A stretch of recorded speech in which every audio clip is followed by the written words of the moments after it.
to all of you. I, Harshal Ajmera, Secretary of Branch, welcome all of you early this morning to the second webinar of our Bank Branch Audit Series, which is powered by Navi Mumbai branch of WRC of ICI and sponsored by our beloved members.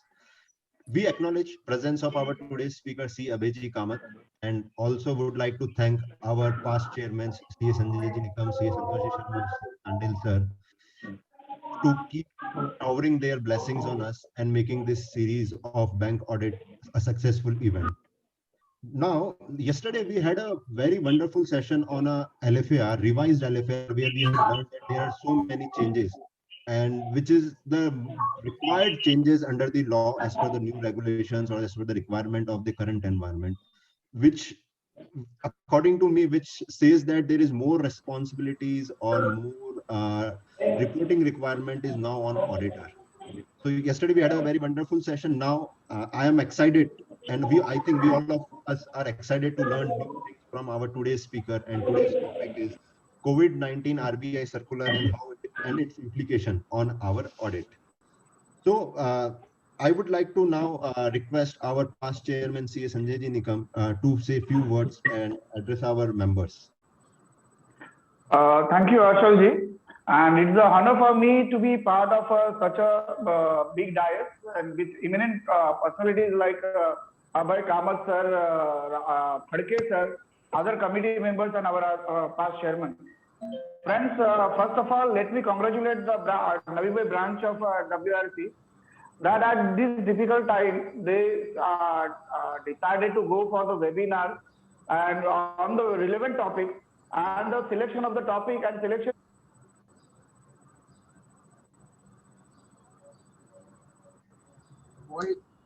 Sanjay sir, your video is gone. We are not able to hear you. Sanjay sir, your audio gone. Yes, sir.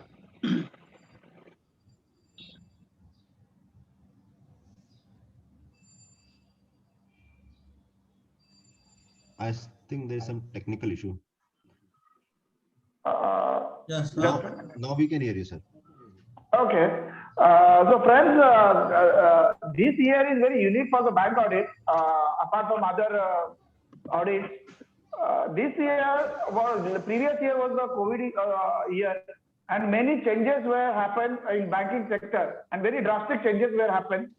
And even for LFAR reporting is also very seriously changed. And as Harshal rightly said, in previous webinar also, there were many things, new things were being introduced by the speaker, and also resolution also was provided by the speaker. And today's topic is altogether completely new topic, because this situation was unprecedented and many changes due to COVID scenario were being imposed by the RBI on auditors. And auditors, first time they are going to report on such a scenario. And at this point of time, we need expert guidance. And our branch decided to go for a good and eminent speaker like Abhay Kamath ji. At present, there is no other such eminent speaker available. And we are thankful to Abhay Kamath ji. Thank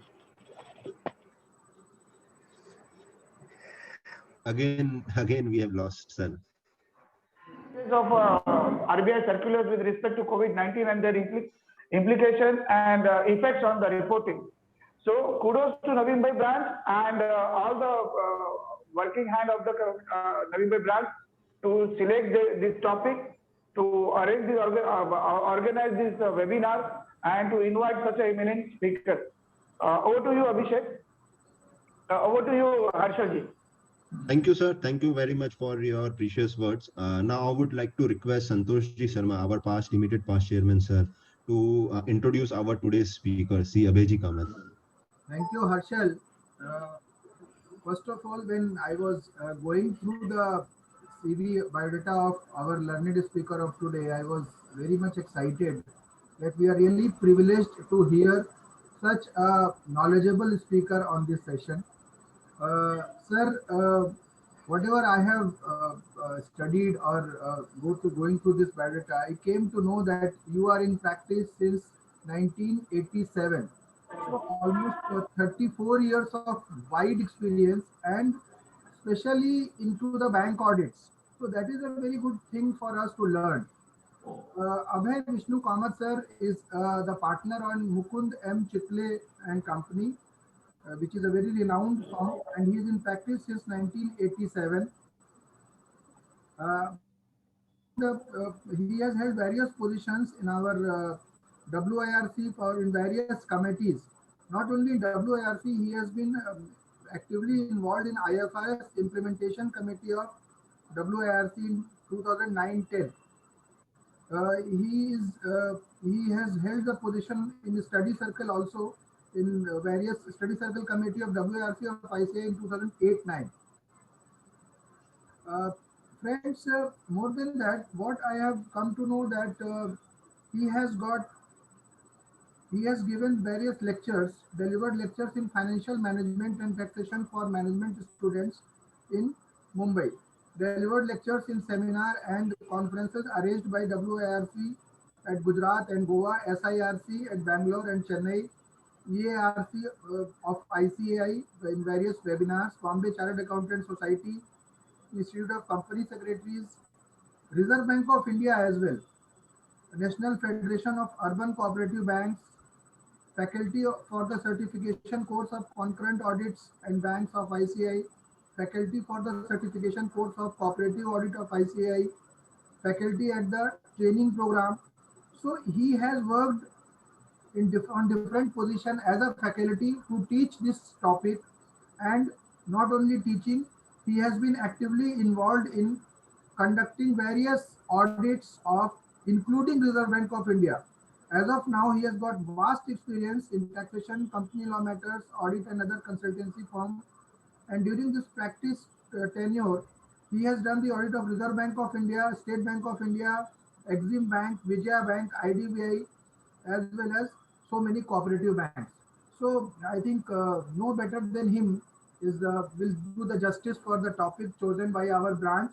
With this brief introduction, I would like to invite to our learned speaker, CA Abhay Vishnu Kamath sir, to take charge of this session. Thank you. Sir, you are muted. Sir, please unmute yourself. Okay, shall I start? Then screen share can be done. Yes, Yeah. sir. Sure. Bhagwat, please share the screen.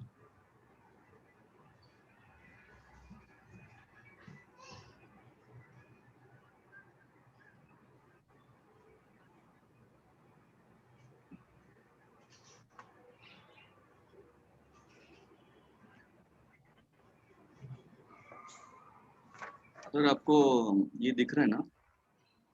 Yeah, Good, it is perfect. Okay. Good morning, friends. Good morning. The office bearers,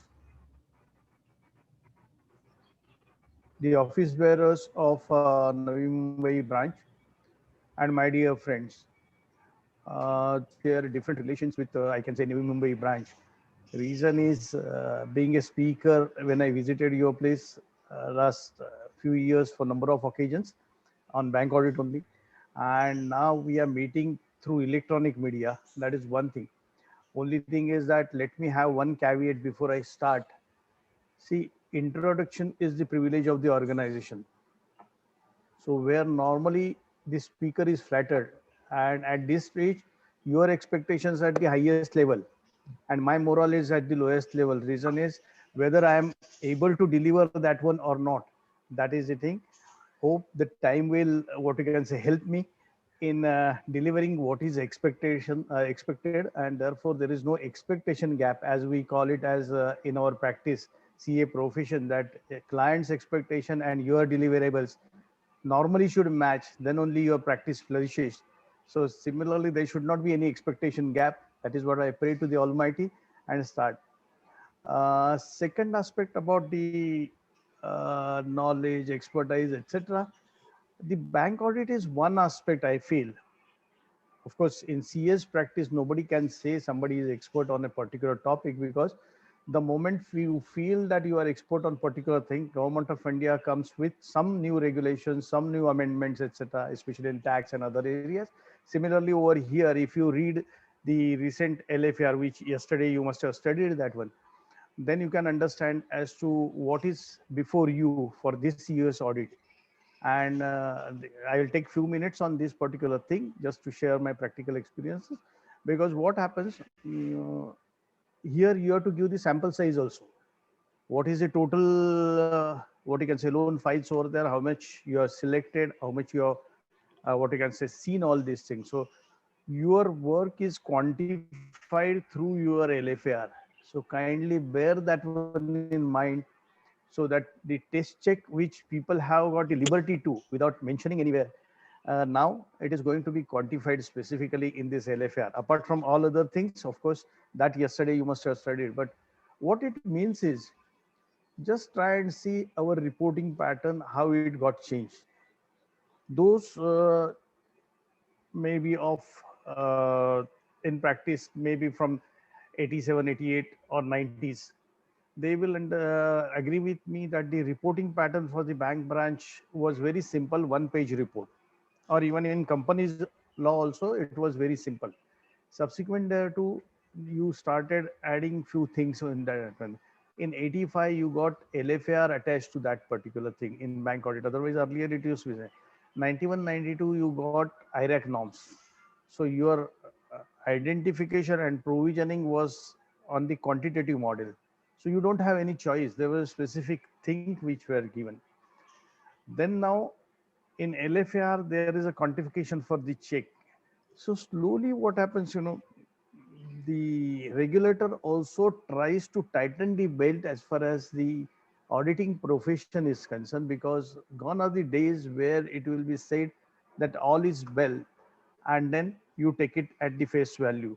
Now people ask why, and what you have seen is also equally important, and therefore the responsibility cast on the auditors, especially of the bank, they are much more. One more aspect which normally Reserve Bank of India is harping on, especially in case of the CA professionals or the bank auditors, is the divergence. That is, what is the identification of NPAs, provision thereof, and what identification of NPAs and provision which is suggested by the Reserve Bank of India inspectors, or what you can say, they call it as now SSM. So now that divergence is the major thing which is a concern.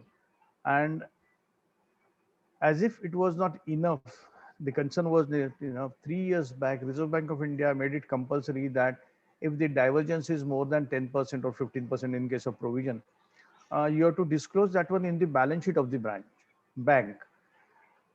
What it means is, anybody who's a reader of that particular balance sheet, he will always try to see as to the auditors have identified this one and Reserve Bank of India made this much provision. So this is the gap between this one. To that extent, in normal English, the auditors have faltered in identifying these accounts or insisting on making the provision. Now, all these things cast a lot of responsibilities on us. And why it happens? Because generally what happens, sometimes we speak loosely about this one. They say that the bank audit is a simple one. You go there, 4 days you spend, sign the returns, and then you get fees, which is comparatively handsome fees, you can say. So work-wise, not a much pressure. Within 8 to 10 days, you get good amount of fees, and that is what people talk.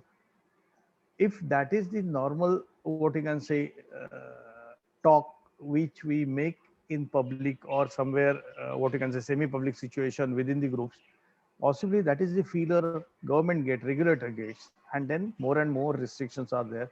So what I feel is, one is we should value our work. Second one, we should, what you can say, carry out our work diligently, faithfully, and or with professional skepticism, I can say skepticism, and then report accordingly. And reporting is also equally important as far as the bank audit is concerned, because sometimes you carry out the audit excellently well, but finally when it comes to the reporting stage, if we fail in reporting or omit something in reporting, I think that is one thing where, as an auditing profession, this will be a problematic situation, and therefore kindly take care of these aspects. I can go on talking on these particular thing because having worked as center statutory auditors, you get the opportunity to go through the branch auditors report. Some of the gaps in branch auditors reports are you are able to understand very well.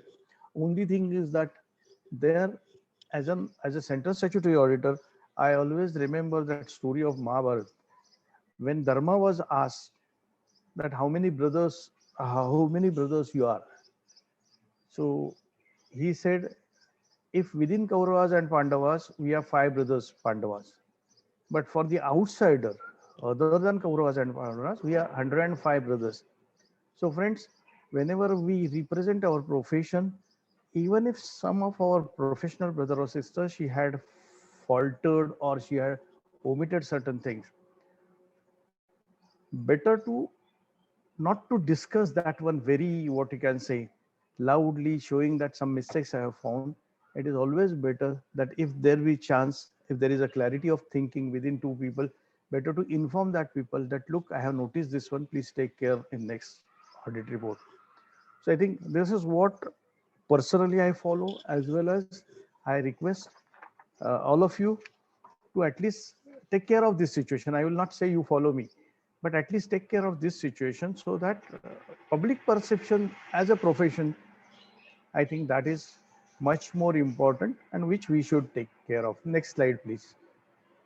Now, my topic is about this COVID regulatory packages circular. Now COVID started last year. So that's why it is, means rather it is in December. So therefore it is called as COVID-19. 2020 is gone. Now we are in 2021. Still we are, I think, facing the challenges of COVID. So the first circular which was issued by Reserve Bank of India in this regard was this regulatory package on 27th March 2020, which was subsequently, what you can say, amended certain things on 17th April. Then there were resolution timelines which were reviewed on 17th of April. There are MSME circulars. First circular on MSME restructuring was issued on 1st January 2019. Subsequently, there was some amendment in that restructuring of MSME advances on 11th February 2020. And subsequently, some additional parameters which were given on 6th of August 2020. Resolution framework related to stress asset, there is another guideline which is given on 6th of August. And then Kamath committee gave its report, and on the basis of there were certain financial parameters which were discussed and disclosed. That circular is of 7th September 2020. Broadly, these are the things. Other than that one, there are many circulars which were issued. There are certain guidelines which are there. But we'll try to understand these particular things because tomorrow I think you have got one session on IRAC norms. So I'll not be venturing into that area. I will be restricting myself to this COVID restructuring packages. Next slide, please. All of us are aware that on 27th March, there was the first circular which was issued by Reserve Bank of India, which had given moratorium of 3 months, that is 1st March to 31st May initially. But subsequently, it was extended to 6 months, that is up to 31st August 2020. So that was given where all these term loans, where there are installments which are due during this period, the window for moratorium was given. And because of that one, any amount which was due in the month of March, April, May, and subsequently June, July, August, you have a time for 6 months that after after August, in the month of September and subsequent thereof, you can have the payment of these extended thing. Now, how to implement that particular thing? That implementation was done by saying that you can extend the period of what you can say repayment. That is, if it is 36 months, another 6 months will be added to that one. It will be 42 months. 60 months becomes 66 months. Or you can adjust the EMI in such a fashion that it gets completed in the stipulated time. So subsequent adjustment to EMI was given. But very frankly, there were few issues into that particular thing, that no classification of fresh NPA. What I mean to say is, because of this one, it should not be considered a delinquency or overdue for that period. And the condition for that one was the account should be standard as on 29th of February 2020. So if it is standard, now it could be standard with certain overdues. That is overdue maybe of 1 day to 90 days. After 90 days, it becomes NPA. That all of us are aware by now. So this particular aspect is now gets extended. But what happens, RBI says that they are not talked about the overdue position. What will happen to that overdue? If it is standard and there are no, or those dues will be there. And therefore, there was a situation whereby if there is overdue for say 60 days or more, in the month of March, it becomes NPA. So RBI initially through email clarified by some of the officials to the banks, because bank has got this mailbox clarification situation. Bank can write in that mailbox and you get the answer out of that one. That is for the bank's purpose. So mailbox clarification was that it should be classified as NPA. So suppose you have not received the installments for 2 months in the month of February, say January and February, and March installment, even if there is a moratorium, you have not received it. So 90 days delinquency is there, because it is said that on 29th March or February, it should be performing asset and no overdue should be there. Subsequently, RBI realized the practical difficulties out of this one, and on 17th of April, different connotation was there. So I'll come to that one subsequently. Next slide, please. That is the clarification which was given by this one of 27th is account should be, even if it is overdue, it should be considered as standard for those 3 months or subsequently 6 months. So up to 31st August, no change in the classification. If something was standard on 29th of February 2020, it will continue to be standard till 31st August definitely. Subsequent thereto, it will go as per the record of recovery. And how that record of recovery will be calculated? If my overdues are of 60 days, say on 29th February, then in the month of September, it will become NPA. That was the original understanding before the Supreme Court decision. I'll come to that Supreme Court decision subsequently. Sorry. So this is the way entire clarification was there.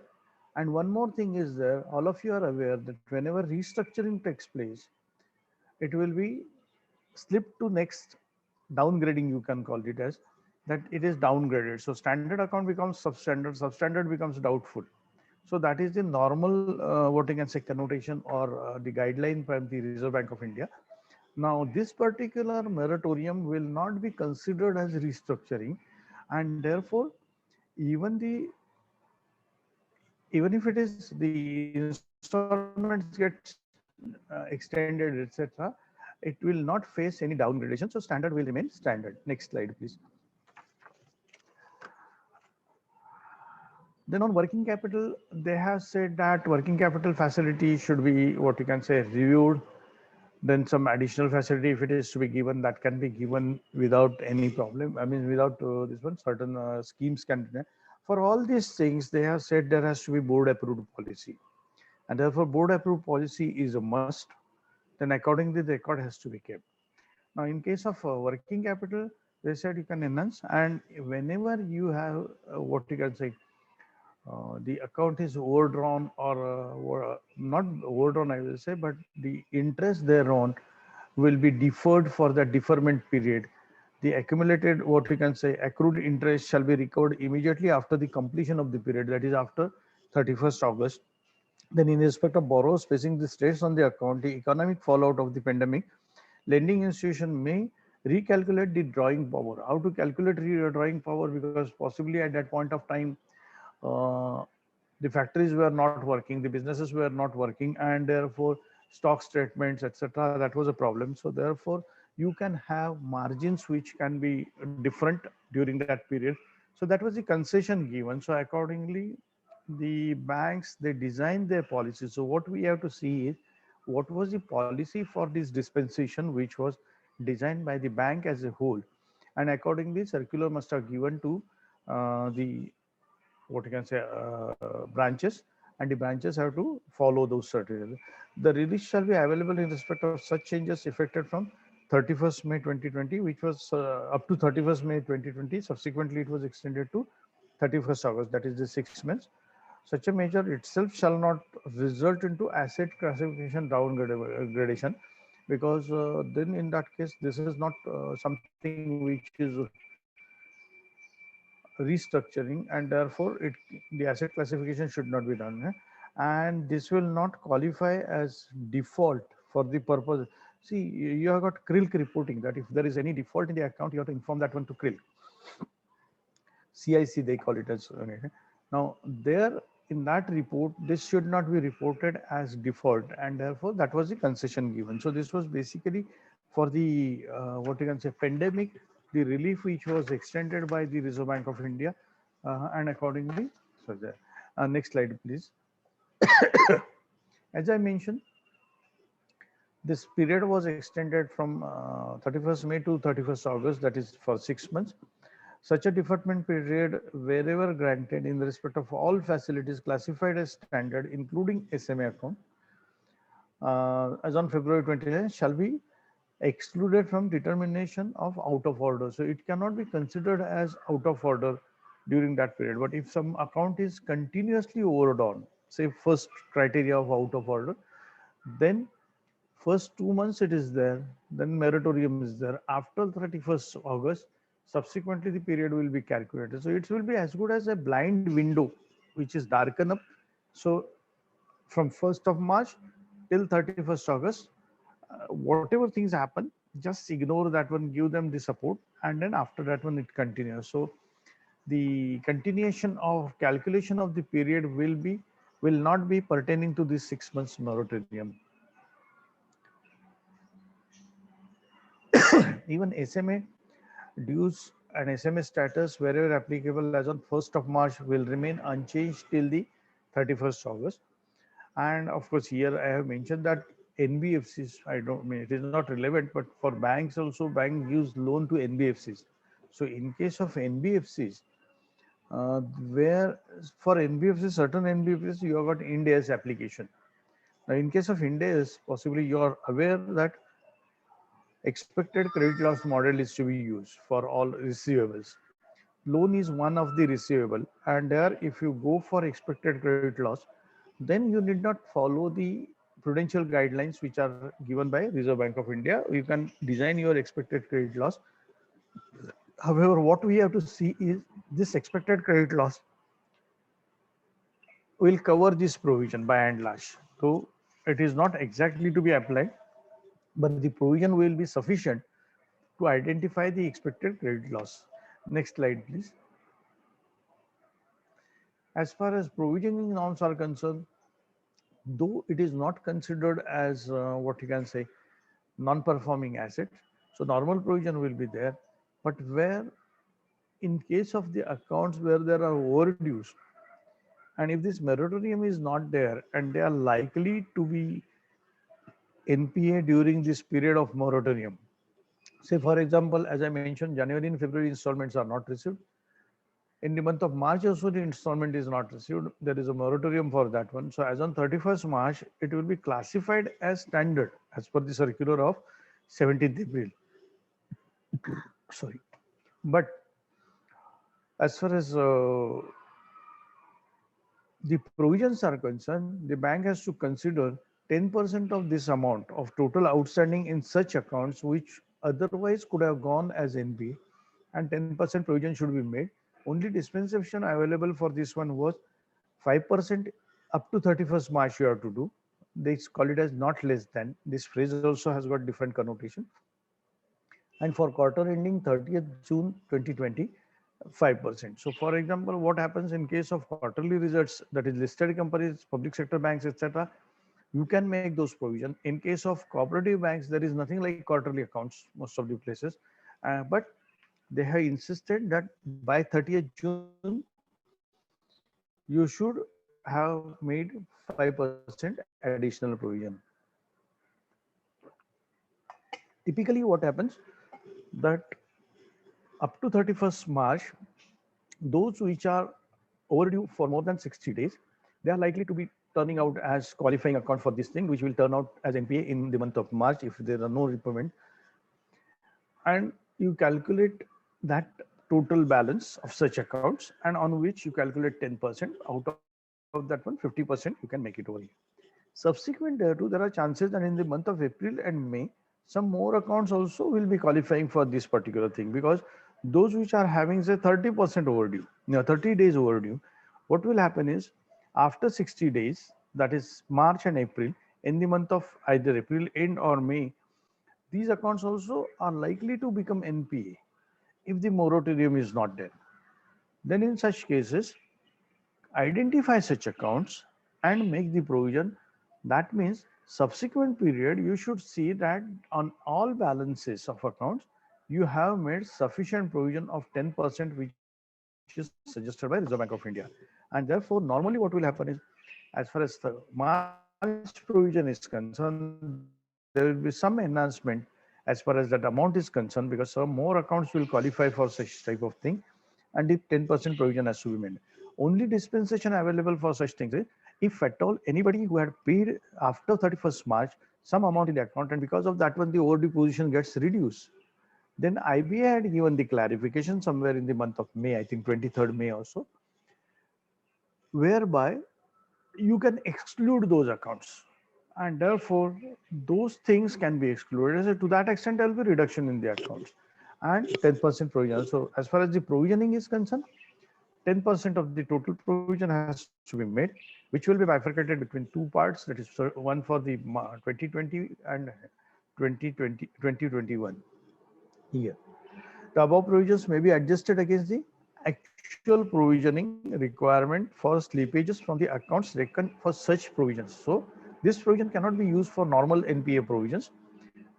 All of you are aware that in case of calculation of gross NPA and net NPA, see, gross NPAs are, you have got NPAs minus provision gives you net NPA.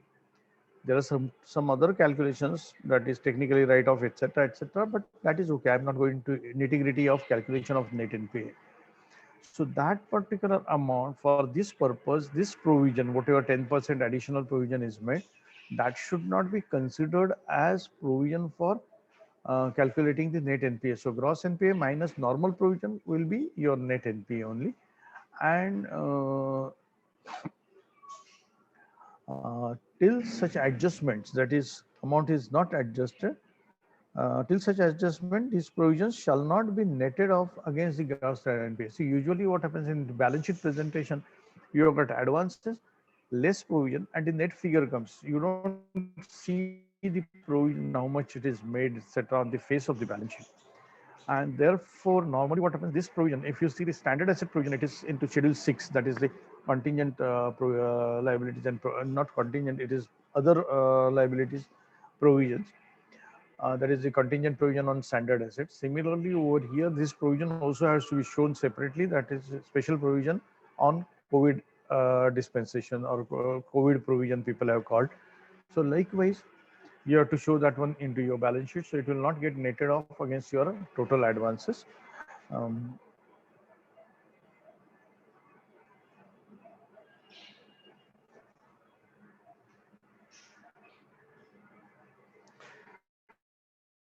Okay, one more thing is there, all other provisions required to be maintained by the lending institution, including the provision for the accounts already classified as NPA as on 29th of February 2020.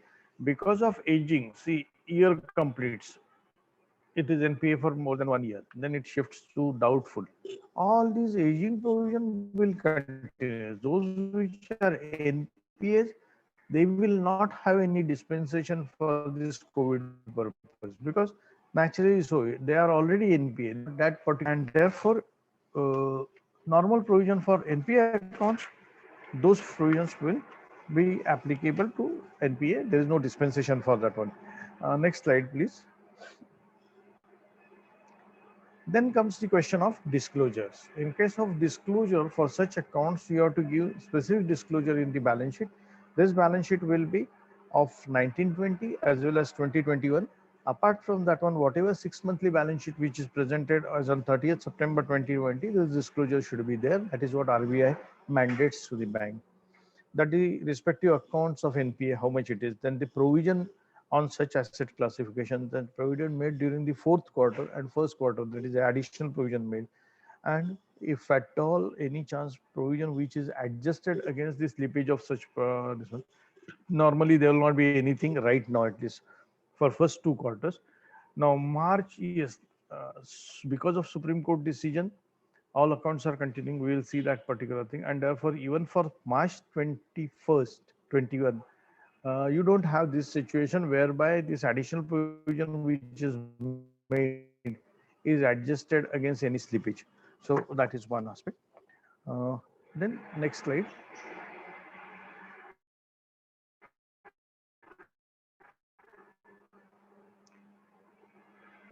Yeah. On 7th of June 2019, Reserve Bank of India had issued a specific circular which says that the prudential framework of resolution of stress asset. They are given the methodology saying that the review has to be done within 30 days and the implementation has to be within 180 days. Yeah, that is the implementation of resolution plan should be there in 180 days. That was the restriction given. Now, what this circular of 17th on a review of resolution timelines,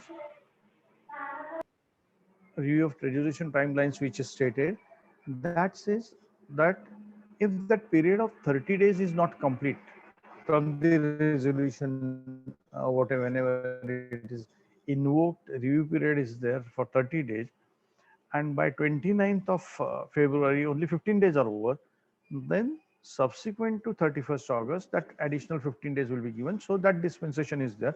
Within this 6 months, that review period will not be counted. So it will continue to be there. Why it is relevant, I'll come to that one subsequently. And once that is over, then that within 180 days, the resolution plan has to be implemented. Now that plan also, this window of 6 months should be excluded. So if at all somewhere on 1st of February, the resolution plan was approved, then next 180 days, it has, that is next 6 months, it has to be there. February 1st to 29, 1 month is over, or 29 days are over. After that one, you get a 6 months window, and therefore 180 minus this 29 days, that will be available after 31st August for you as far as this resolution plan is concerned. Because if this resolution plan is not implemented within 180 days, you have to make additional provision of 20% on such accounts because resolution plan is not implemented. And that is the reason why resolution plan has to be implemented within 180 days as per this 7 June circular. That was thing. Next slide, please.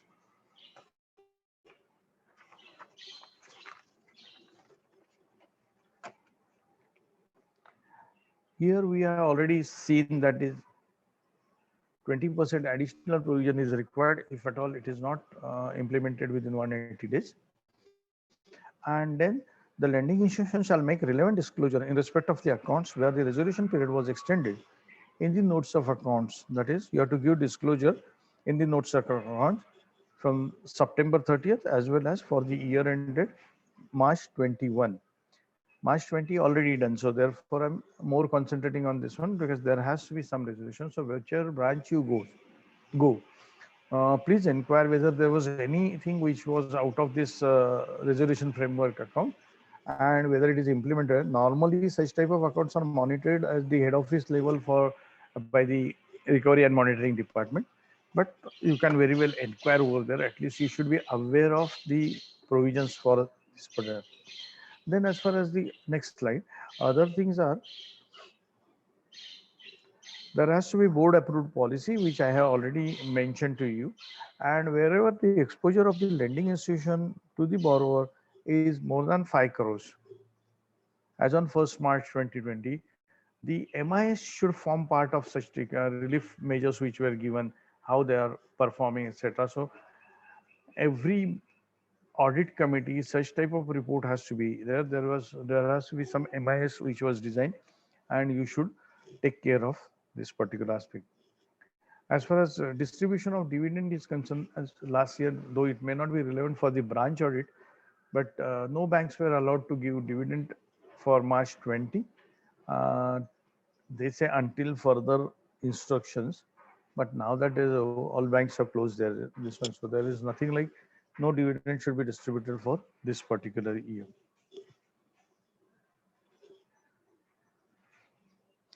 They say that this restriction shall be reviewed on the basis of the financial position of the bank for the quarter ending 30th September 2020. So far, no, what you can say, such guidelines have come. Next slide, please. This is specifically for NBFCs, I can say that the benefit was also given to the NBFC wherever there are, in case of real estate loans, you have got 1 year's period extension for DCCO, which was further extended by 1 year. And similar treatment for banks as well as NBFCs also, because this will give benefit to the real estate sector as well as NBFC. Because if you remember last March, the entire activity of the construction industry was stopped because of COVID, and that has got impact on the real estate business. Considering that one, the leeway which was given. Next slide, please. Now, this is most important slide because this is the Supreme Court decision in case of Gajendra Sharma versus Union of India and others.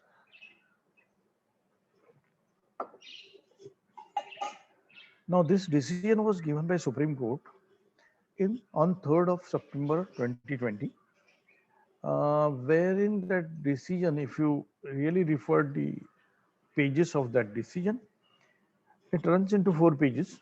First 3 pages practically, they are pertaining to the parties to that particular suit, you can say.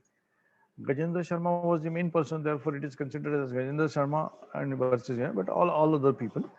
So that list is there who are representing whom, etc., etc. And the last verdict, you can say, is hardly of 6 lines, literally 6 lines, which says that the public prosecutor had asked for the extension to submit certain details.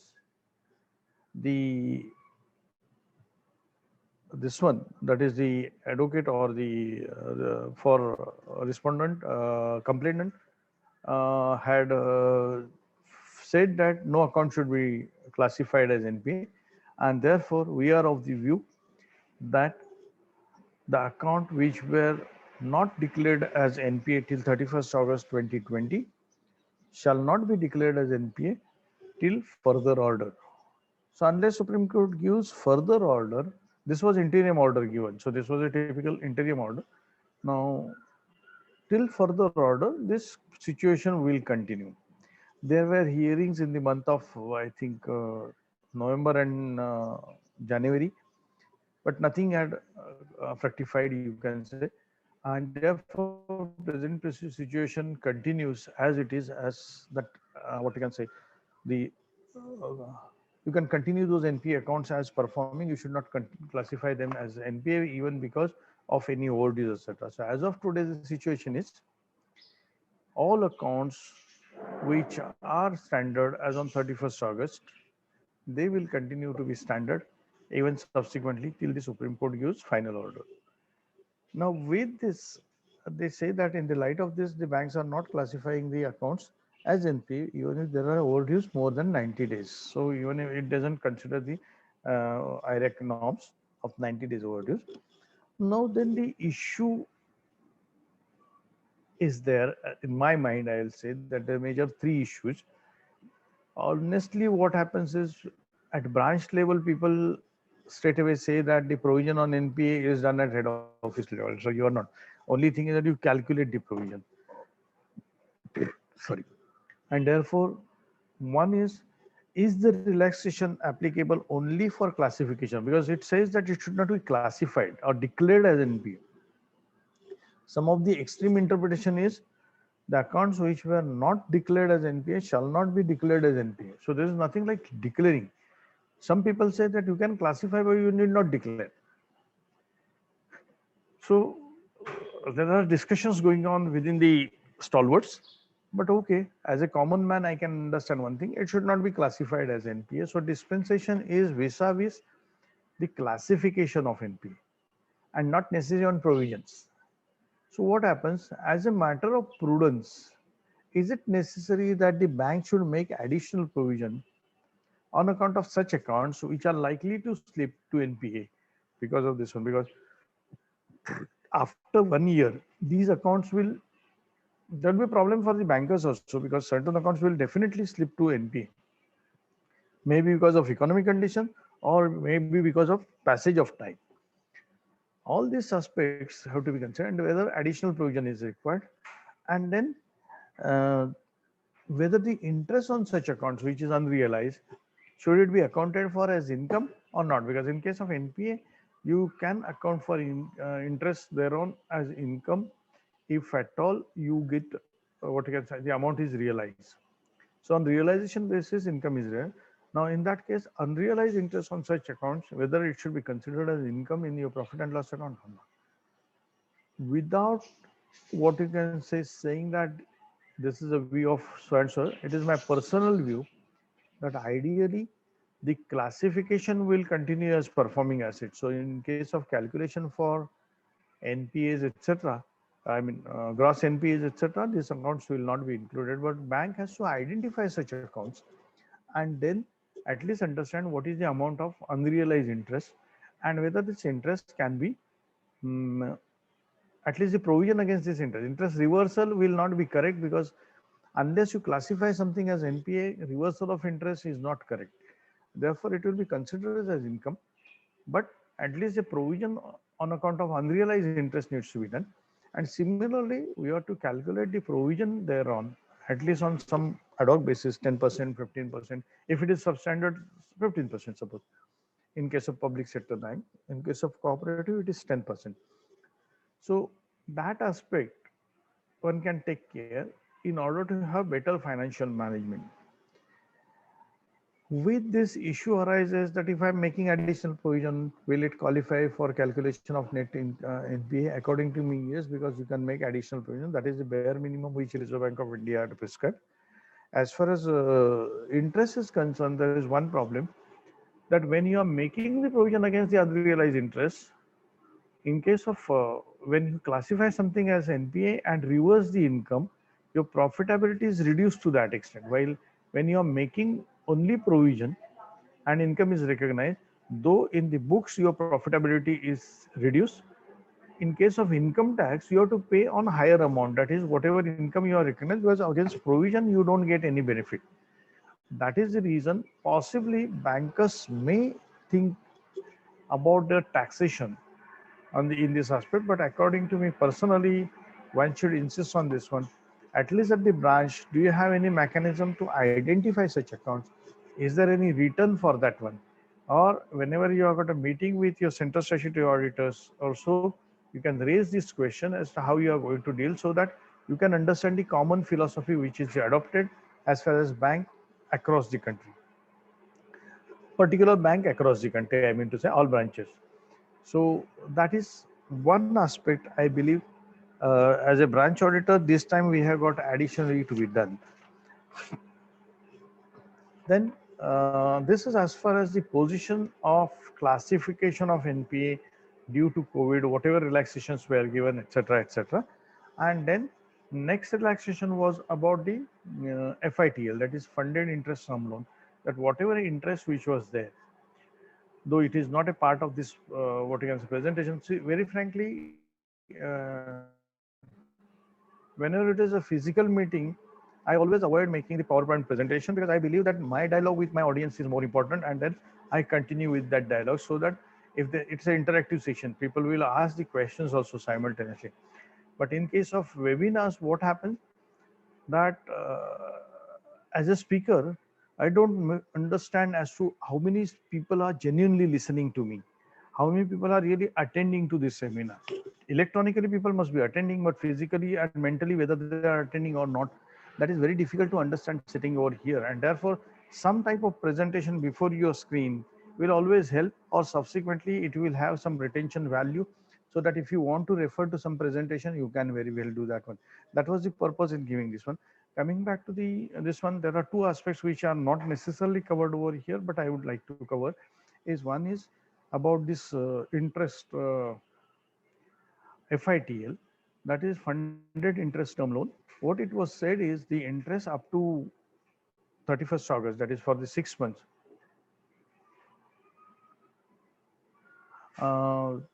What is this one? That is the funded interest term loan. That you can give benefit, convert that interest into funded interest term loan, and ask the borrower to pay it within next 6 months, up to 31st May, 7 months, I can say. That up to 31st March, the entire amount should be recovered. Now, what happens whenever you are debiting that interest to the party account, naturally you will be recognizing it. In case of normal funded interest term loan, you don't recognize that one as income, because the moment you convert something from loan to funded interest term loan, you reverse the income side. So to that extent, your income is red, and whenever you realize out of FITL, then only you recognize income. And therefore, in case of FITL, you have got parallel liability at the liability side, liability on account of FITL. And it should match, really speaking, because exact amount of FITL as well as liability should match. In this case, it is not so. Whenever you are debited the interest in the month of April, May, June, etc., RBI guideline was very clear. That is, it should be recognized as income. You cannot say that it is not my income. Otherwise, for first 6 months, there was no income for the bank, because there is no interest which is recovered. And therefore, this particular FITL, if at all we are doing it, it is already recognized as income. So whenever you have recovery out of FITL, it will get adjusted against the asset side FITL account. There is no need for liability to be created on that. But if at all, as on 31st March 2021, there are certain amounts which are outstanding from these FITL accounts, then friends, you have to make provision of that one. So kindly remember that if out of this scheme, some FITL is there, then, and if it is not recovered as on 31st March, you have to make the provision over in the books as on 31st March. If it is not done, kindly mention that one into your report if Federal Bank does not have any such return. That is one aspect. Second thing is about that payment of ex gratia. Now, as far as payment of ex gratia is concerned, the Supreme Court in the hearing asked the RBI representative to announce or come out with some scheme about this one, because people said that if at all I'm not paying interest, whatever balance is, the bank is going to debit every month interest, because they have to debit it to the account as per the Reserve Bank of India norms. And there will be a possibility of interest on interest. So in the month of April, if I debit for 100 rupees balance, 10 rupees as interest, for month of May, it will be 110 for the calculation of interest. So it will be compounding of interest. And therefore, that is not a beneficial situation. It's a, what you can say, undue hardship for the people who are suffering because of COVID pandemic. So Reserve Bank of India was asked to present this scheme. Accordingly, the scheme was presented, which was called as ex gratia. That is, as on 29th of February 2020, whatever balance is there, you calculate the interest at simple interest at the given rate. Then calculate what is the interest which is debited to that, I mean, compound interest on that particular thing, and the difference between the compound interest minus the simple interest, that will be considered as ex gratia. Bank was asked to credit that amount to the respective borrower account before 5th of November 2020. And subsequently, these calculations were to be verified by the statutory auditor of the bank, and he has to give the certificate, and the certificate was to be given before 15th of December 2020. Accordingly, the bank have calculated all these things. They have created the amount, and subsequent thereto, even the certificate was there. There is a possibility that some amount is credited, so lump sum amount is credited. However, during the course of certification or the checking, it was found that some accounts were not eligible for this one, and therefore that amount is likely to be reversed, or to that extent your claim will be less to that extent. So whenever you are at the branch, please inquire whether there is any such calculation available, whether it is done branch by branch or is it done at the central office level. And if it is central office level, central statutory auditor should take care of it. And if it is worked at branch level, the branch auditor should definitely look into this aspect, whether that correctness is followed properly or not. So these are two other aspects due to COVID-19 pandemic. Whatever relaxations were given, that will be there. Once these things are there, in addition to that one, somewhere in the month of August, 6th August, Reserve Bank of India came out saying that you should restructure certain accounts because certain benefits will be given to those account holders. And there are, sorry, before I go to restructuring, I see in some chat box or question answers, some questions coming in. Is it something organizers can guide me accordingly that whether these questions should be taken first or we will take it at the end of it? Sir, as per your convenience, you can take right now also.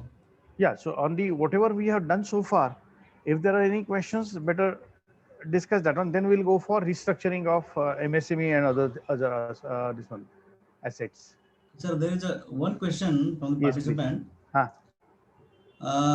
Sir, what is the difference between declared account as NPA and classify account as a NPA?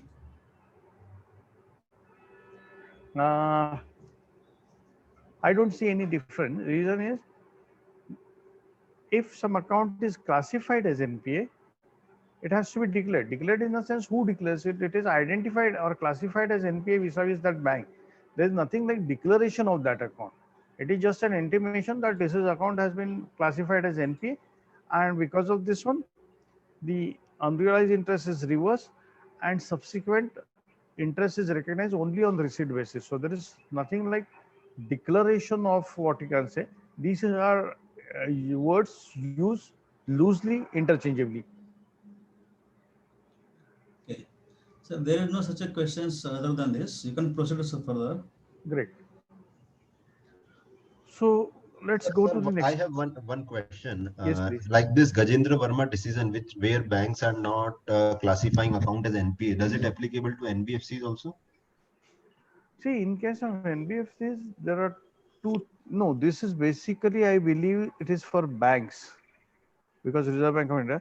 About NBFC, I'm not very sure whether it is applicable to NBFC or not. But in case of NBFC, who are having what you can say expected credit loss model, that is under Ind AS, then rather than this one, an expected credit loss model will prevail. So this is not regarded as one of the guidelines for them, that model will continue. Only thing is that whether that continuation of classification, whether that is applicable for that one, I'm sorry, I am not very clear as of today, as of now. Yeah, that's good for me as far as homework is concerned in regard to NBFC. Okay. No, because see, like India is applicable to big NBFCs. There can be small NBFCs also. Yes. So is any guidance going to be given by RBI or any other authority or ICAI on this? Friend, if RBI was to give the guidance, I think by now it should have come. Because with this NPA, even for the banks, I'm saying, forget about NBFC. NBFC is second stage. But right now, when we are at the doorstep of the closing date, that is 31st March, RBI had not come out. Supreme Court is also not coming out with any order on that particular aspect. And therefore, I don't know really what is there in their mind. Possibly for the benefit of general, what you can say, displayed health of public sector banks or banking sector, they may continue for this particular. Okay, sir. Thank you. Yeah. Sir, yeah. Will you please explain about resolution plan? That is what you are talking of. That is this one resolution plan. Yes, resolution plan. 7th July circular to 2000. Means you said the provisions about resolution means if it is not resolved within that 180 days, etc. You said about it. Yeah. What is resolution plan of asset itself? See what happens if something goes NPA because of certain economic conditions or some restrictions, etc. The Reserve Bank of India or bank should give what you can say proper opportunity to the borrower, that if he has got any plan, it can be considered as to be. It is more like restructuring, you can say. So how restructuring will happen? Either I will say that I need some time, so moratorium should be there, etc., etc. Yes, Or sir. I can say I have got some private equity fund which is going to invest. Because of that one, my fund for liquidity position increases, and because of that one, my operation. Because sometimes there is a paucity of funds which restricts the entrepreneur to carry out certain activity, or somebody wants to have what you can say new set of machinery which will enhance the productivity, which will in a way enhance the profitability, and that is how the project will be sustainable. So likewise, this is there. Bank cannot give, because once something is NPA, you cannot sanction additional facility to that particular borrower. This is one restriction from Reserve Bank of India, and therefore the resolution plan was there. So there are possibilities that some private equity fund will put in money towards this one, and then you get some liquidity. You can expand your plan, you can expand your productivity, etc. Second aspect is, I am a bad management person. Somebody else comes over here, he says, okay, I'm ready to run this particular thing, you give me x amount of what you can say shares, or I'll purchase yours. So promoter changes, and then it is taken over by new management, and then accordingly done. So that is one of the resolution plan. There could be one way that banks are not able to fund, private equity is not available, but there are certain what you can say NBFCs also, which normally are ready to fund you. That funding may not be necessarily in case of loans per se, because that the ratios doesn't permit you to give additional fund, etc., etc. But suppose something is like this one, that is, it is compulsory convertible debentures. So I advance you right now at no interest or zero interest or 0.1% interest, and after 10 years this is going to be converted into equity, if that is the contract, and I make this one available. So likewise, there are number of resolution plan one can do that one. It's a basically, even there are few CAs also in this practice who can say that business reorganization, they call it as. Now this particular plan is given to the bankers. Bankers accept that one. There is a techno viability study done, and on that viability study, bank accepts this particular thing. Accordingly, the resolution plan is worked out. It is approved over there. Okay, sir. Thank you. Thank you. Thank you, sir. Yeah, and then you get some time to implement that one, because even if my resolution plan is approved, subsequently private equity fund to put the money, or new promoter to bring in money, etc. Now one more condition in resolution plan was at least 10% of the funds have to be deposited upfront. So bank should get at least 10% of their outstanding at the first day of the resolution plan. So if that is available, then also, if at all you have got at least a capacity of raising 10% of the amount, then you can get that particular thing. So that was the idea, and that is how it is done. Yes, sir. So that was the resolution plan. This was, I am saying that 7th of July. Those who are interested in understanding various other things, they can go back to earlier circulars where that, I don't remember exactly the date, but somewhere in 16 or 17, RBI had come out with the 3 to 4, this one, that is earlier debt resolution plan. What is that? DRI. That was there, but subsequent thereto there is 4S, sustainable debt, non-sustainable debt, etc. Those circulars can be used so that you can understand as to how Reserve Bank of India is suggesting for various restructuring, reorganization of the account. It is for just academic interest one can do, because right now those things are not in vogue, but they were suggested earlier. Okay, any other question, or should I proceed with the? Thank you. Thank you. Thank you. This is resolution. Next slide, please. Slide number 14.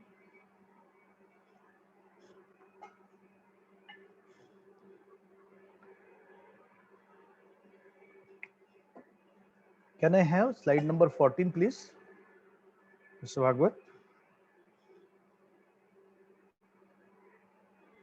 Hello. Hello. Bhagwat, can you change this? Bhagwat, where are you? Please, yeah. Okay. Next one is the resolution framework. See, typically what happens, this is a circulars dated 6th of August. There are two circulars. One is for resolution plan for MSME, and second one is for personal loan and other exposures. There is a slight distinction between these two. We will see that particular thing, how this is working.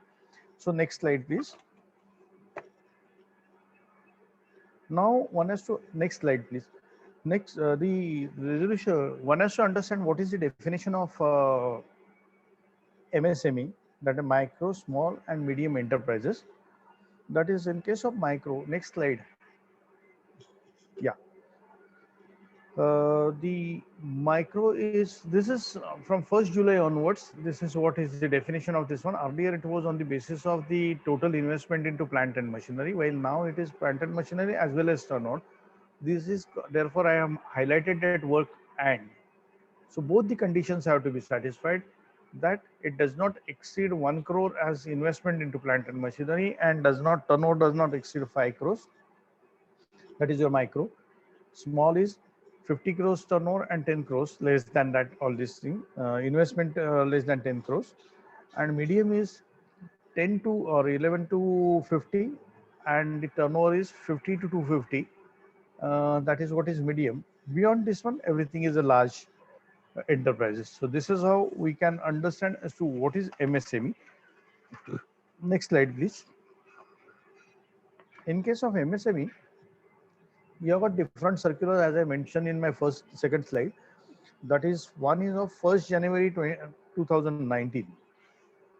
That was the, what you can say, New Year gift which was given by Reserve Bank of India to MSME, wherein in 2017 July, this GST was implemented. It was pleaded by the industry houses that GST, because of GST, the cash flow gets impacted, and therefore there should be some benefit. So those who are registered for GST, there were certain benefits which were given, and here also this restructuring will not be subject to downgradation of the account.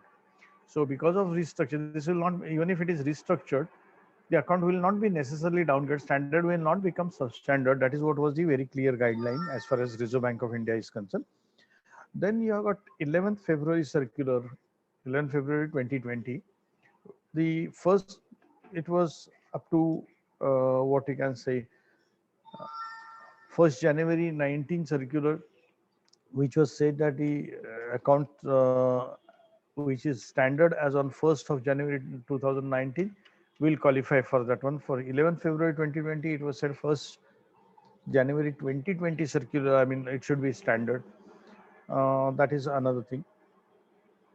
So that was as far as MSME is concerned. And subsequent thereto, as I mentioned, it is the 6th August 2020 circular, which has given certain parameters. And then subsequently, on the basis of financial parameters given by Kamath Committee, KV Kamath Committee, 7 September circular was there. 7 September circular, they identified around, say, 24 industries which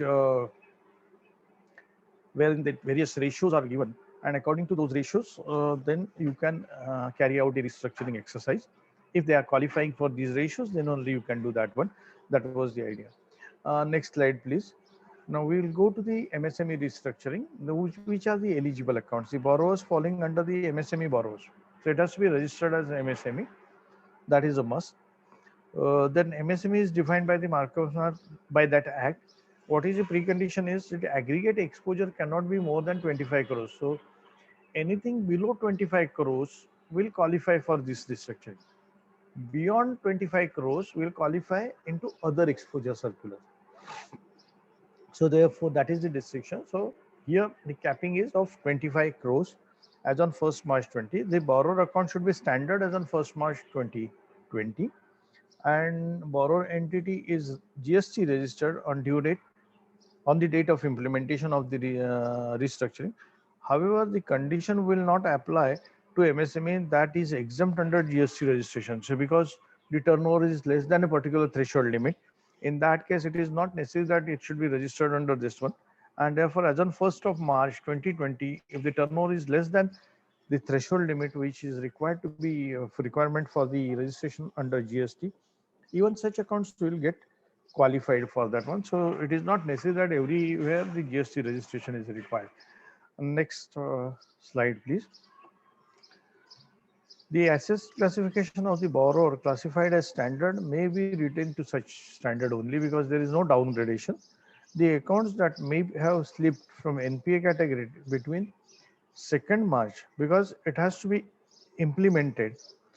Now that till the date of implemented, if it slips to NPA, it will be upgraded. It will not be considered as NPA. So that is what is the another dispensation given. That is from 2nd March onwards. On 1st March, it should be performing one. Second to date of implementation, if it is not slipped to NPA because of certain reasons, because of recovery parameters, then it may be considered as standard asset as on the date of implementation of the restructuring plan, and the asset classification benefit will be available only if the restructuring is done as per the provision of this circular.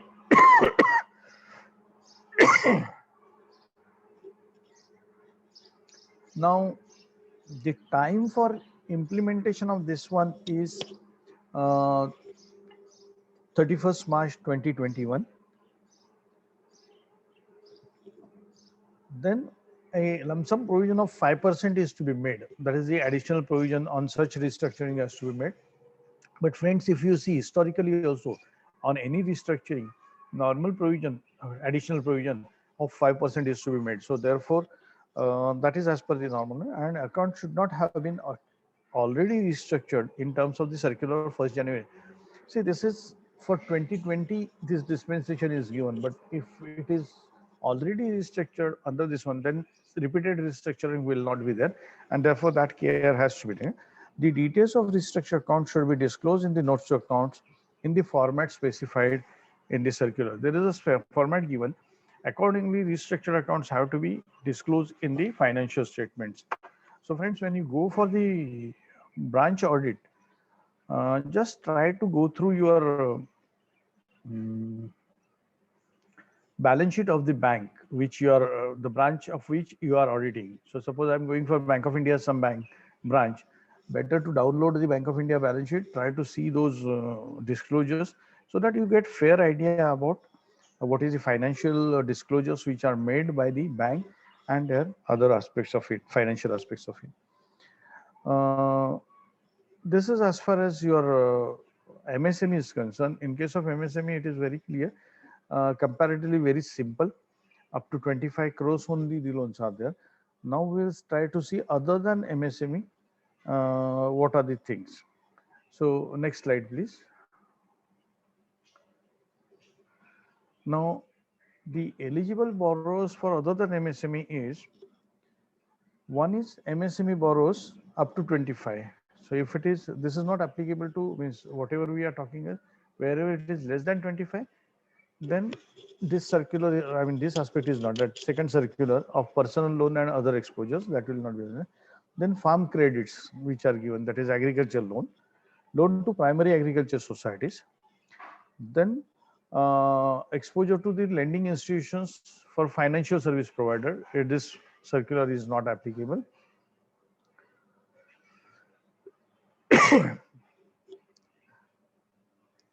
Then you have got exposure to lending institutions we have seen of the central and state government, local government authorities, etc. And then exposure to housing finance companies, wherein they are entitled for restructuring, etc. under their master circular. These will not qualify for this particular circular, that is 6th August circular, for restructuring of loan other than MSME. Next slide, please. In case of personal, now personal loan, what does it exactly mean? Personal loan refers to in loan is, one is consumer loan, education loan, loan given for creation or enhancement of immovable property or immovable asset, that is housing, etc.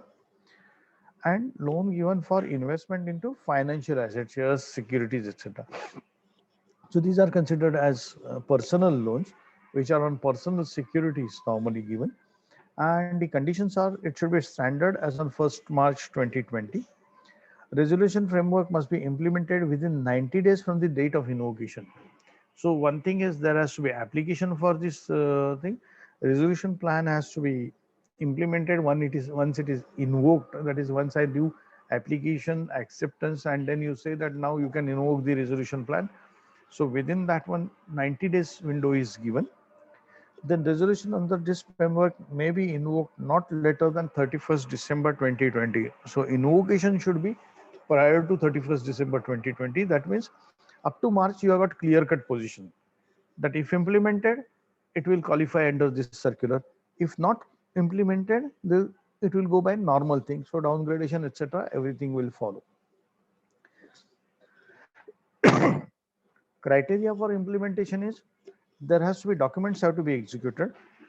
Then in system, your demand schedule of installment should change. So you cannot say that we have granted him, but our old system continues. We have to change our system. We have to call for our system guy. Then that changes have to be there. So that is not the case. The bank has to make change in the system, and borrower is not in default with the lending institutions as per the revised term. So there is no default with the lending terms. That is what is given. Next slide, please. Asset classification and provisioning. The lending institution shall keep provision from the date of implementation, which is higher of the provision held under the as per the extant IRAC norms, or 10%, whichever is higher. So if at all as per IRAC norms, some provision is there, it will continue to be there. And if it is not there, at least 10% of the provision should be there. Whichever is higher, that will consider. And this provision, there is a satisfactory performance for these particular things, because that is 1 year from the date of implementation. So once implementation comes, that out of that implementation, when the amount of interest or principal is due, after that one you get 1 year's time. So what will happen if at all the resolution plan is such that there is 1 year's moratorium is given, and whatever interest for that 1 year is also added to that particular thing as FIDL. So in next 1 year you will not get anything. That is 2021. Up to March 21, your implementation is over. 21, 22, nothing is to be received. Then you cannot say that there is a satisfactory performance because nothing has received. So when it becomes first due, say from 1st April 2022, then after that 1 year, if the performance is satisfactory, fine. So every month X amount was to be received, and it is received. No issue out of that one. But this should not be overdue for more than 30 days. So you cannot say that 22-23, whatever amount was required, I have paid entire amount in the month of March. This is not satisfactory performance, and therefore it will be classified as NPA in the as on 31st March 2023. Now what happens then if it fails restructuring? You go back to the original date of original demand schedule as well as original date of NPA, and accordingly aging provision is also to be done. Now if that satisfactory performance is done, then there is a possibility that whatever additional provision of 10% you have made, the 50% of the provision can be reversed. So 100 rupees provision is made, 50 rupees can be reversed provided you receive up to 20% of the total amount outstanding. And additional 10% when you receive, balance 50%, because it cannot be after 1 year entire provision will not get released. One has to see whether 20% of this particular thing. This is why it is so that earlier there was a provision that is after 1 year, if the satisfactory performance is there, then you can reverse the entire provision. So what bank used to do is they used to somehow pull the asset in such a fashion that 1 year satisfactory performance was shown. It continues as standard, and then again it slips to NPA. So thereby your provision requirement is reduced to that extent. Therefore, to plug that particular thing, the Reserve Bank of India come out with the specific provisions saying that this is to be what you can say 20% of the recovery after satisfactory, after implementation, you can say out of the total balance, 20% is received, then you can release 50% provision. Another 10% you have received next, then balance 50% can be released. So at least 30% of the amount should be received out of the total balance in order to reverse the provision. That is what is the idea. See, it's a basically game of chor police. If you try to mend the regulation in such a fashion that to your benefit, naturally regulator becomes over smart and he tries to plug that particular thing. That is how this new and new regulations come, or some circulars come. So one should be very clear, one should understand the fundamental out of that one. I know certain cases the situation is such that you have to mend your regulation, but adventurous mending of such regulation is a problem, and that is where I believe that CA profession per se comes into trouble, because we consider too much from the client's angle, bank's angle, I can say. So that, as far as possible, there has to be a test of reasonability. Next slide, please. Next slide is on other than personal loan, which are referred above. That is condition A, it should be standard, but not in default for more than 30 days. So it is standard. But if the overdue is more than 30 days, say 45 days, then it will not qualify for this one. And this is applicable to all accounts, I can say. Any account other than this one. So within 30 days is one thing. In case of multiple lending institutions, the regulatory framework is approved by, see here, one of the condition is inter-creditors agreement has to be executed within 30 days of this application, that all the lenders have to agree for this restructuring. And that is the most important condition as far as such type of loans are concerned. So 75% of the outstanding amount and 60% of the lending institution. So if there are 10 lending institutions and 100 rupees is the exposure, total exposure I mean to say, then naturally 6 lending institutions at least have to agree for that one. And the lending institutions which we have advanced 75% of this particular thing, so much should be agreeable for this inter-creditors arrangement. Therefore, we should see that particular. So resolution framework must be implemented within 180 days from the date of invocation. Kindly remember this particular thing, that is, it is 180 days, not 90 days as it was given in case of personal loan. And the resolution framework under this framework may be invoked not later than 31st December 2020. Now we are auditing for say 31st May. December 2020 is the last date. So still people have got the time up to 180 days, that is up to June 30th, you have got the time to implement the project. So there may be possibility that it is invoked but not implemented, certain things. In such cases, whatever provision, extant provision, they may continue. That is how it is. It need not be classified as NPA, but some additional provision which is required, that we will see that one subsequently. The concession of moratorium under this resolution plan cannot be given more than 2 years. See, moratorium, whatever to be given, earlier people used to have ballooning of repayment. That is, first few years you have very small amount, and then last 2 or 3 years you show higher amount, so that at least this 4, 5 years or 7 years you can easily pull on as standard, and then subsequently last 2 years dekha jayega kya hoga. Now, if that is a situation, now you cannot do that one. That more than 2 years you cannot have moratorium for payment of installment as well as interest. Then Reserve Bank of India shall constitute a committee. There they have this resolution plan has got this one, that is, they have identified these 24 industries with certain ratios. Export committee had identified this particular thing, which is given on 7th of September circular, and then you can go ahead with such type of thing. Next slide, please. As I mentioned, the expert committee shall also have a responsibility of weighting the resolution plans. So it is not something that anything and everything is acceptable. Where there are exposures more than 1,500 crores, this particular weighting committee will definitely review that one. Then concession or moratorium under the resolution plan should not be more than 2 years, and the resolution plan invoked by or plan reorganization including not limited to regularization of the accounts by payment of all overdues by the borrower entity, sale of exposure to other entities, investors, change in ownership, restructuring, except compromise settlement. So the resolution plan could be of different type, which I have explained already. Okay?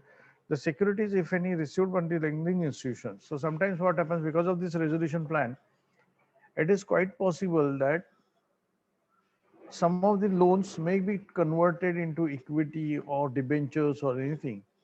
Now, if such type of loans, I suppose I'm one bank, in resolution plan, instead of my total exposure, I say that, okay, we'll have debentures, non-convertible debentures having interest X amount. I'm ready to give that particular thing. So my exposure as far as this one is concerned, that is loans is concerned, gets reduced, but whatever debentures I get, they sit into my investment portfolio. And investment portfolio, there are separate guidelines by the Reserve Bank of India how to value that investment portfolio. That particular amount, particular script will be valued as per Reserve Bank of India guidelines for investment.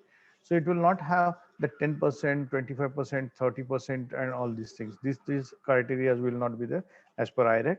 You will have simple investment guidelines. So that is one thing. Then criteria for implementation of resolution plan is execution of intercreditors arrangement within 30 days by 75% of the total loan outstanding and 60% of the members that we have discussed. Then changes are updated in the system, same as we have seen, and the borrower is not in default with the other lending institutions as per the revised norms. Now, these are what you can say various aspects of other this one. Now, those who are interested, you have to read this 7th September circular, wherein those parameters are given. That is various ratios, 4 to 5 ratios are given, and particular industry they have benchmarked those ratios. So below those things, you will not be allowed to do restructuring, or they will not qualify for this circular. Then next slide is on next asset classification. That is additional finance will be considered as standard. So even if additional finance is there, it will also be at par with standard asset classification. In case where the resolution plan is implemented for the lending institutions which sign ICA within 30 days, higher of the existing provision as per IRAC norms or 10% of the debt should be there. And if at all this ICA agreement, what you can say is including the date of securities issued in terms of clause 30 held by ICA signatories post implementation of the plan of the residual debt. So whatever additional amount you are sanctioning, of which 10% provision, so whatever additional funding is done, including that one, of which 10% is the provision or extant provision as per IRAC norm, that is the thing.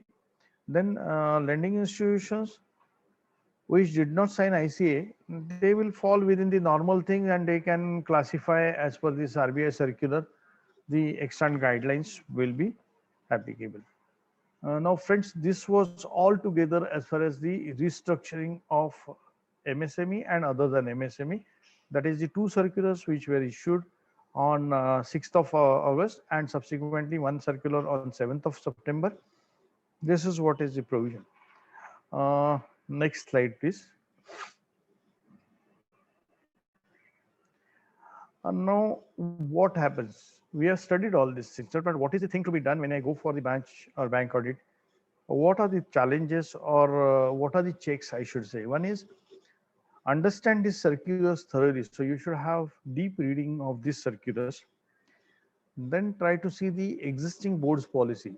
At the branch level, you may not have a board policy, but you can have very well the circular from the head office. So study that circular different, because this is one of the risk area. So you should discuss this one on the first day with the branch manager. Then accounting policies. What could be the accounting policy as far as this one is concerned? Normally, these accounting policies are drafted at the end of the year. I mean, completion of the balance sheet. So at branch level, you may not have the accounting policy, but consider last year's policy. If you suggest any change in that accounting policy or interpretation, therefore, better to discuss. If you have got access to your central statutory auditor, discuss with him, discuss with the central office, controlling office. Because if at all you have got any point that it is not exactly as per the accounting policy, please bring it to the notice and get their confirmation that they are going to take care of that particular aspect as far as the head office is concerned. Then directions given by the circulars should be studied and ensure their implementation properly. The branch auditors have to be informed about the exact strategy adopted by the bank. So if at all you have got a meeting, better do that one. If your communication does not specify that one, inquire that particular thing with the central office. The details of the accounts having benefit under the prudential framework for stress asset be taken, and then the accounts have to be analyzed as additional provision has been made or not. The system may be geared up to identify such accounts, or through software such accounts should be made available, and accordingly whether additional provision has been made or not, that needs to be seen. Then agricultural loans has got typicality. It's a subject by itself. One is one crop season, two crop seasons, then there are certain dispensations, state level committee. All these aspects are there. So in case of agricultural loan, the exact these numbers of days, etc., that provision will not be there. Of course, the restructuring does not apply to the agriculture as far as these circulars are concerned. It is altogether different circulars. So kindly look into those things. So this will not be applicable for agricultural loan. Then working of additional provision and adjustment for the future slippages, that needs to be, and the disclosure requirement, whether disclosure has been done properly or not. At least there should be some return which will help to disclose these aspects at the final stage. That is what we should have. Then next slide, please. Accounts which are not classified because of Supreme Court decision, the implications of the income and additional provision, that also needs to be seen, as I mentioned earlier. Then individual credit exposure limit. See, on 13th of May, Finance Minister had given certain packages, 3 days, different packages were getting announced, 13, 14 and 15. Now, in such cases, the individual credit exposure limit and group exposure limit has been restricted to 75% of the existing limit. So subsequent to whatever additional loans have been given, whether these limits have been followed or not. So therefore, please try to inquire about the individual exposure limit and group exposure limit prior to 13th of May and after 13th of May. And accordingly, you can take a call on that. I think 13th of May, not 13th, it is basically 27th of March. 27th of March or 17th of April. So just try to see those dates if I'm not mistaken. Then restructured asset need to be looked into thoroughly because of these circulars, and whatever additional provision is to be made, whether that is at least recommended from the branch side or not. Then guidelines given for reporting of internal